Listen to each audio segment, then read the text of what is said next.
Good morning. Kiko Loco, 953. Good morning po.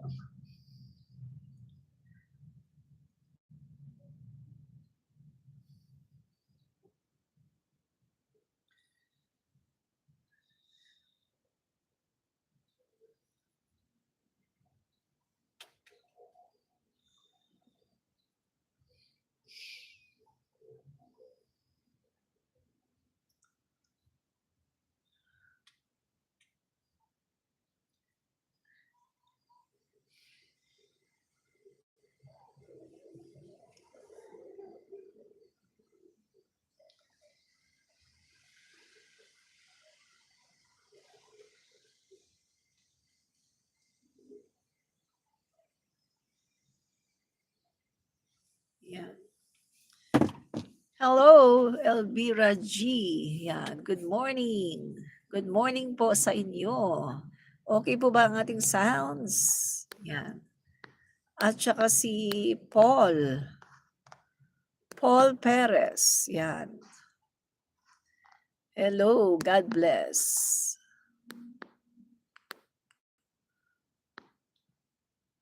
Yan. Yan. So, okay po ba ang ating sounds? Naririnig niyo po ba ng maayos? Yan. Okay. Okay.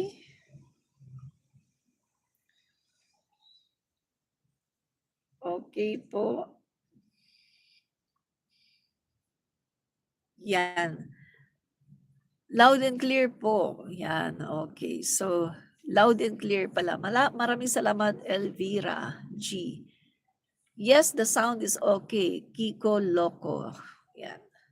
Okay. So, dahil okay naman po ang ating sounds, tayo po ay mag-start na ng ating live. At ito nga po ang ating topic, no? Ay itong gaano kaya ito katotoo, mga kaibigan, no?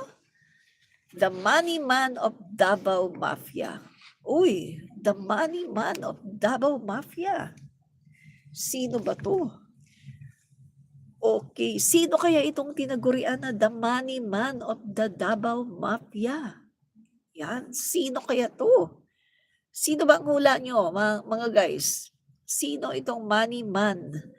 The Money Man of Davao Mafia. Sino kaya yan? Yan. Okay, so ito po mga kaibigan, no? Ito, basahin po natin ng konti, no? Yung kapag pinag-uusapan ang mga kontrobersya sa paligid ng Duterte Political Network, kadalasan ang nakikita sa publiko ay ang mga politikong Sara Duterte, Pulong Duterte o ang dating Pangulo. So yan daw mga kaibigan, no? Sila yung nakikita. Pero, alam niyo ba, behind this personality ay meron pong isang tao na tago. Tago siya, pero siya pala yung tinaguriang the Money Man of Davao Mafia. How true? How true? Gaano kaya ito katotoo? So sino ba siya? No? Sabi po dito, sa likod nito, no, sa likod nitong political stage, may isang pangalan na paulit-ulit na lumilitaw mga investigasyon, testimonya at whistleblower. So sino ba to? Yan. Salamat po kay Leonardo Blue 6815. God bless. Sis, good morning. Good morning din po sa inyo. At kay Melchora Aquino, Gasmen 9337. Yan. Hello po, no? Hello po sa lahat ng nandito. Hello po sa ating 10,000 viewers. Yan. So sino ba ito? Tung tao na to na tinagurian na the Money Man of the Davao Mafia. Okay, tingnan natin, kilalanin natin kung sino itong Money Man, no? Itong Davao Mafia. Okay, ang pangalan po niya ay makikita nyo rin doon sa Money. Money. Oh, sino yon? Manny. Yan. Manny. Mans. Mans Carpio. Yan. So, eto daw, no, di umano, itong si Mans Carpio, ang money man ng Davao Mafia. OMG! Ito yung asawa ni Vice President Sara Duterte. How true? Gaano ito katotoo, mga kaibigan, no?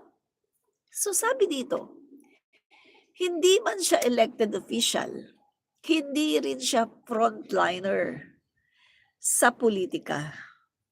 Pero sa maraming aligasyon, siya ang financial brain ng buong operation. OMG! Siya ang taga-manage ng pera. How true, mga kaibigan, no? Gaano ito katotoo? So dito mga kaibigan, sa lumabas na impormasyon mula sa House Quad Committee, sabi ni Kiko Loco 953, I believe in what you said, madam. Marami pong salamat, Kiko Loco, no? So sabi po dito, no, mga kaibigan, ang sabi naman ni Biong, gossip time daw, gossip time, no? So, makinig ka diyan, makinig ka ha, Biong, makinig ka. So, ayon po sa lumabas na impormasyon mula sa House Quad Committee, whistleblowers at mga dating opisyal ng gobyerno, isang malinaw na narrative ang nabubuo. So, House Quad Committee, na alam naman natin na ang mga nag-whistleblower doon, nag-whistleblowing, ay nagte-take ng oath, pumipirma, at alam naman natin kung gaano ka-extensive, no, etong Quadcom hearing. Alam naman natin, no, kung paano sila ini-scrutinize, kino-cross-examine para walang makitang butas, walang makitang fabricated na mga kung ano-ano, di ba? Para makita kung totoo ba talaga yung sinasabi mo. Kino-cross-examine sila. At hindi lang iisang tao ang gumagawa niyan, marami sila. So meaning to say, kapag ikaw ay sumalang sa Quadcom, no, yung mga nakaraang Quadcom, kung ikaw ay sumalang diyan, hindi ka pwedeng magsinungaling kasi makapagsinungaling ka man sa una, pangalawa, pangatlo, but the rest, sa mga susunod, mahuhuli na ang kasinungalingan mo. Tingnan mong nangyari kay Harry Roque. Nagsinungaling, di ba? Oo, unang pagsisinungaling, okay, sige, okay pa. Pangalawang pagsisinungaling, okay pa. Pangatlo, pang-apat, pang-lima, okay pa. Eh ngayon, si Congresswoman Jinky Luistro, wala, patay. Hindi siya nakaporma. Nahuli ang kanyang kasinungalingan kay Congresswoman Jinky Luistro. Kaya nga siya nagtago, di ba? Kasi nahuli yung kasinungalingan niya, na kaya daw lumago yung kanyang property ay dahil daw nagbenta daw sila, kaya daw lumago ang kanyang SALN, ang kanyang kaperahan kasi nagbenta daw ng property. Yun yung sinabi niya. Tapos nahuhuli na siya ni Congresswoman Jinky Luistro. So para depensa ng sarili niya, sabi niya, ay dadalhin ko rito yung mga yung mga dokumento para ipapakita ko dito. Para i-prove na hindi galing sa nakaw or hindi galing sa illegal yung aming mga kaperahan. O sabi niya yun sabi niya siya mismo ang nag-offer. Actually, siya ang nag-offer, no, na dadalhin daw niya yung mga dokumento.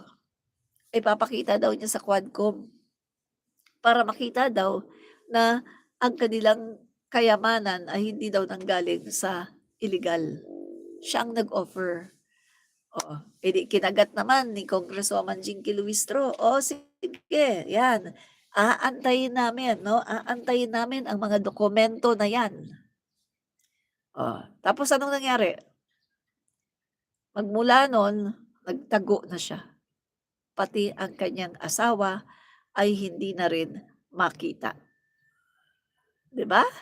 Ah, so 'yan ang dahilan mga kaibigan, kaya siya nagtago, dahil sa sarili niyang multo.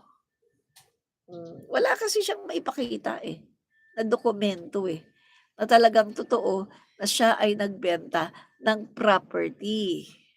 Oh, 'di ba? Oh, yun yun. Hmm. Oh, 'di ba? News 'yan, 'yan ay news sa buong, Pilipinas, 'di ba? Sabi ni Biong, "They say the internet will soon disappear because of the war. I heard it on the news about 6 to 1 year ago. So, that's true, madam." Naku naman, Beong, Beong, naniniwala ka naman dun? Nagkagiyera sa Ukraine, ilang taon na ilang taon na may giyera sa Ukraine. Bago magkagiyera sa Ukraine, 'di ba, may mga giyera pa na nangyari. Tapos nagkagiyera naman sa Israel, palagi na lang, eh. Israel, Hamas, Palestine, oh, tapos Israel ulit, oh. Nawala ba yung internet? Oh, hindi naman nawala ang internet, 'di ba? Hmm. Papunta na tayo sa modern technology. Pasulong na tayo. Hindi na mawawala yung internet. Oh, unless na mawala yung ating daigdig, madurog, mapulbos, doon mawawala ang internet, 'di ba?